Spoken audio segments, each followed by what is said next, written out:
नमस्कार. श्री ब्रह्मचैतन्य महाराज गोंदवलेकर प्रवचने सार. जून महिन्याचा विषय आहे परमार्थ. 6 जून. भगवंत आणि मी वेगळे नाहीत. असत्य हे नेहमी सत्याला धरूनच राहते. जे नाही ते तोंडाने सांगणे ही माया. तिला आपण खरे मानतो. जन्माच्या वेळेस सोहम म्हणत होता. नंतर कोहम म्हणू लागला आणि शेवटी देहच मी म्हणू लागला. वास्तविक सूर्य आणि त्याचे किरण हे जसे वेगळे नाहीत, त्याप्रमाणे भगवंत आणि मी वेगळे नाहीत. सत्य म्हणजे अखंड टिकणारे ते, म्हणजे परमात्म स्वरूप होय. सच्चिदानंद स्वरूपाच्या ठिकाणी मन चिटकून राहणे यालाच अनुसंधान असे म्हणतात. भगवंता वाचून इतर सर्व म्हणजेच उपाधी होय.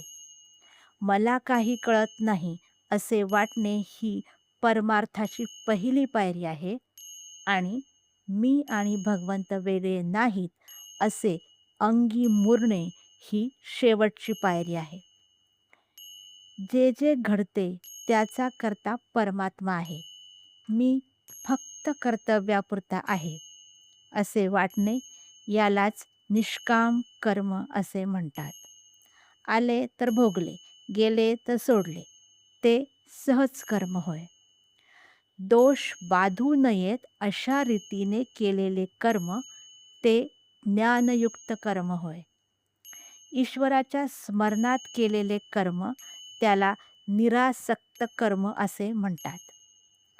अमुकच फळ मला मिळावे ही वृत्ती सोडणे याचे नाव निरासक्ती होय.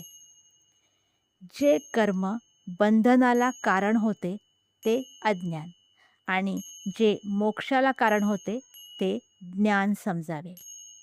कर्ममार्ग, उपासना मार्ग, नवविधा भक्ती इत्यादी सर्वांनी गाठण्याचे ध्येय एकच असते.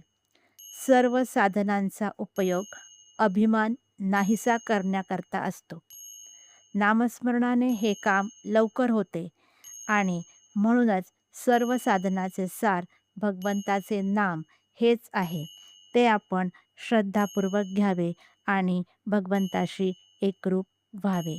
नामस्मरण करावे, आनंदात राहावे. काही सांगायचे असल्यास, शेअर करायचे असल्यास कमेंट्स बॉक्समध्ये नक्की सांगा.